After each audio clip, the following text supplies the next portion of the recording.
Hi guys, welcome back to another cinematic mic review. Today I'm reviewing James Cameron's Avatar. Avatar actually takes place in the far future where there's high advanced technology. There's this whole other world where there's this place known as Pandora, which is like another Earth that hasn't been all the way explored.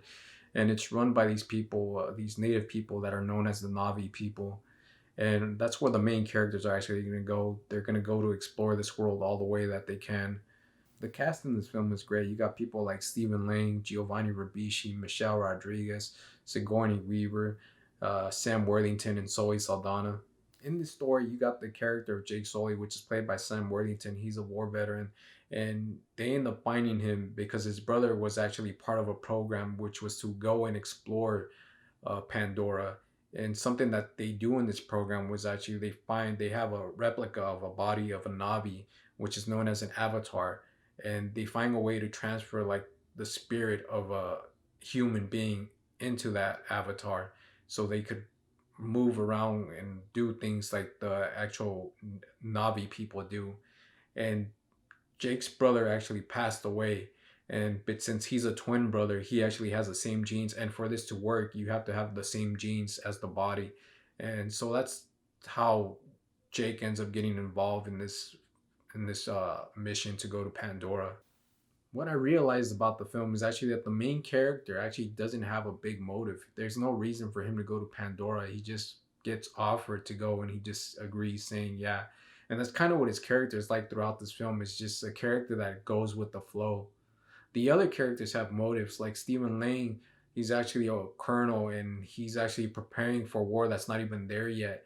But it seems like he's the one that sees that war coming because no matter what, he's gonna start it.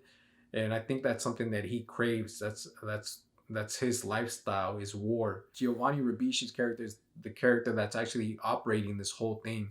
He's the manager, he's the one in charge. And the only reason he's doing that is not to get to know the Navi people, not because he cares about them or anything. The reason he was doing this is because he wants to profit off of the land that they are on. The land that the Navi are actually standing on is actually worth a lot of money. They already sold a small piece for a lot of money, and that's all that Giovanni Ribisi's character sees is dollar signs, dollar signs. That's all. Sigourney Weaver's character is actually the only character in this film that actually cares about the Navi people and Pandora. She has the most respect for them. And the thing that she wants to do is get to know all that she can about them and continue on with her research. The world that James Cameron created is actually nice. He created a Pandora world that's like a forest, the rivers, waterfalls, skies, rocks that are actually floating in the sky, creatures that are original, that they still are close to home because these creatures are like rhinos, they're like dogs, they're like horses, but they look different. But you can you can compare them to our creatures. And I can be honest, I wasn't as impressed, I guess, as I was the first time, because when I first saw this film in theaters, I was in awe about everything. But when I saw the creatures again, I was like, okay, they're not that impressive, but there's still that respect to that originality that these people, these artists actually created. I like the color that is used in this film. There's like this bluish, light greenish, and purplish color to it.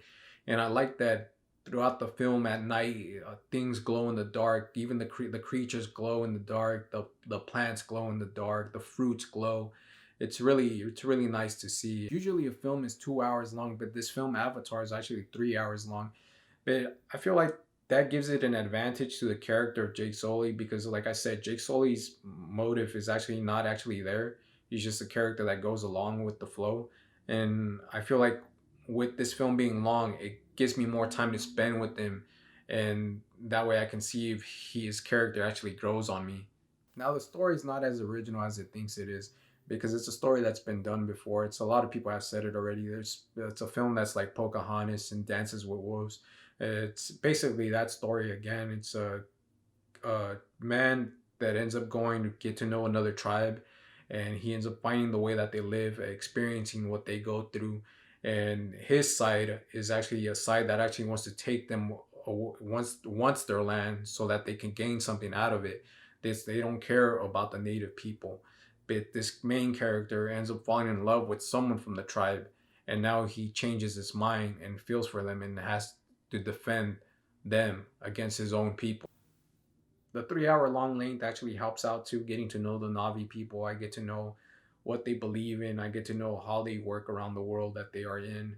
I didn't have to deal with saying something like, I wish I would have seen this. I wish they could have shown this. I wish we got to know the world that they are a part of a little bit more. One of the things that bothered me about the film was actually the use of the word savage, because I didn't understand why the Colonel or Giovanni's Ribisi characters call them savages. I mean, I wish they would have shown the Navi actually doing something brutal that they witnessed, that they saw, for them to call them savages.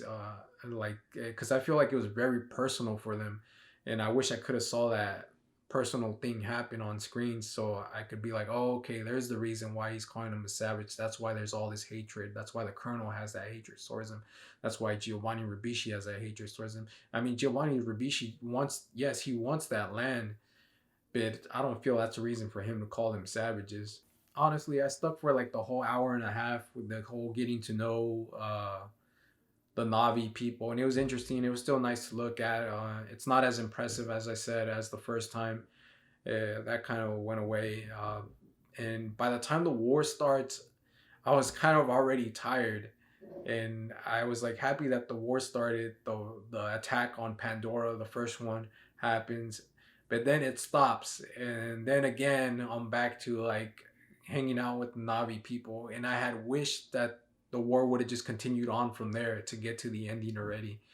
And honestly, I thought some of the action scenes in this film were impressive the first time I saw it, but when I saw it today, they're not as impressive as it was the first time. I actually really want to know what you guys think about Avatar. I really want to hear whether you like Avatar still, or what's the reason why it has all this hatred towards it. I know that Avatar 2 is coming out, and a lot of people are talking about how they shouldn't even bother with it. I'm also one of those people that finally got to that point where, do we really need an Avatar 2? I was thinking about it recently because I was talking about it with a friend, and I remember reading an article about Sin City, and they talked about how Sin City 2 actually took too long for anyone to care anymore. That it just didn't work out because it was just way too long. And I feel like this Sin City was a film that was new, that was fresh, something that hadn't been seen before. It was something artistic. Same thing with this film. And that I like Sin City, and when I saw that Sin City 2 was going to come out, I was excited for it. I really wanted to see it because I love Sin City. But when I saw Sin City 2, I left the theater bummed out, and I didn't know why. I still think Sin City's epic.